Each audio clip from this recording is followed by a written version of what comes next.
தூத்துக்குடி மாவட்டம் ஆழ்வார் திருநகரியில் தென்கால் வாய்க்கால் பாலம் அமைந்துள்ள சாலையில் ரயில் நிலையம், கிறிஸ்தவ ஆலயம் மற்றும் பள்ளிவாசல் அமைந்துள்ளது. இந்த சாலையில் நாள்தோறும் நூற்றுக்கணக்கான வாகனங்கள் வந்து செல்கின்றன.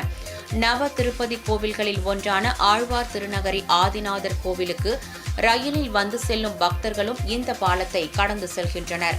இத்தகைய முக்கியத்துவம் வாய்ந்த தென்கால் வாய்க்கால் பாலம் 20 ஆண்டுகளுக்கு மேலாக பராமரிக்கப்படாததால் இருபுறமும் தடுப்புச் சுவர்கள் இன்றி சேதமடைந்த நிலையில் உள்ளது.